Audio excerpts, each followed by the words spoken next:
83 euros? Unha lavadora, 3 enchufes e unha televisión? Pero isto é un roubo, carallo. E onde está detallado isto? Que che pasa? Que che pasa? Ti sempre falando solo. Xa estás mamao. Te 83 euros. 3 enchufes que teño na casa, unha lavadora, unha televisión, 83 euros. Pero non o ves aquí. Non o ves todo ben explicado e ben detallado, todos os gastos e como é. Donde, Eu non me entero de nada. Tú nunca te enteraches de nada. Tú nunca te enteraches de nada. Ven comigo que te vou levar nun sitio que che van a explicar as cousas como son. Anda. Trae. Non sei como naceche neste mundo. Pasa. E ahora pagala ao banco. Ahora teño que ir a todo. Tela. Electricidad Javier e Fenia Energía. Por fin, asesores e instaladores nun mesmo lugar.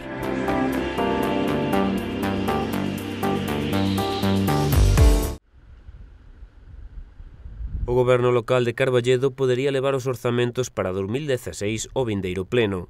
O alcalde Julio Yebra Pimentel confirmou que non diferirán moito do pasado ano e se axustarán as directrices que se lle marcan ás administracións locais.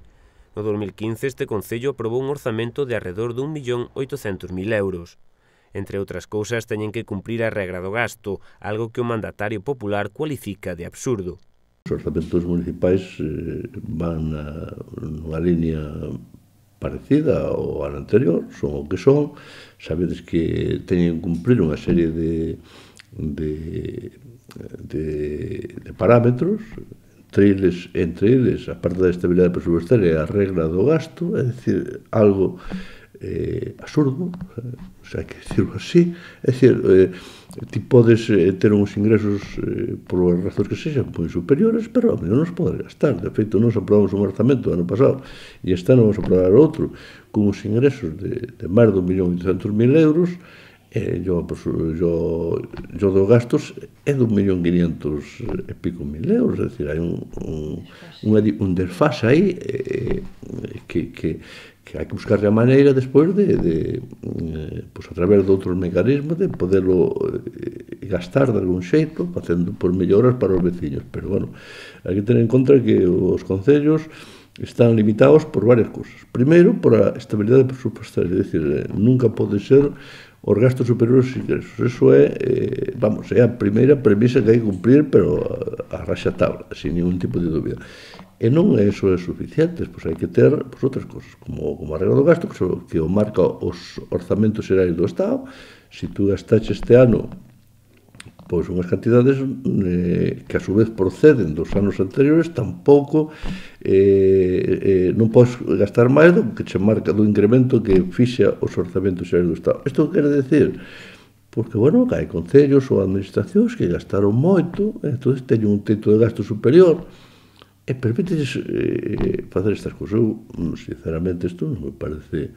Cada un hai que limitar, pois, se un ten ingresos, por que se vai limitar o gasto? Bom, son cousas que a mí se me escapa. O que pasa que me dá a sensación de que queremos, pois, en fin, que os concellos, que o déficit que producen ou que se produce noutras administracións, que de alguma maneira, pois, que o paguen os concellos, ao menos do punto de vista orzamentario.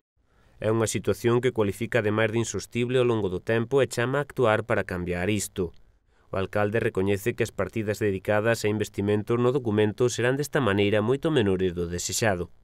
Aquí non queremos que os concellos sexan o que realmente teñen que ser, como son en outros países de Europa, que son as administracións máis próximas aos veciños, son os que coñecen realmente as necesidades, pero queremos ter desde outras administracións de alguma maneira tutelados. E como se tutelan os concellos?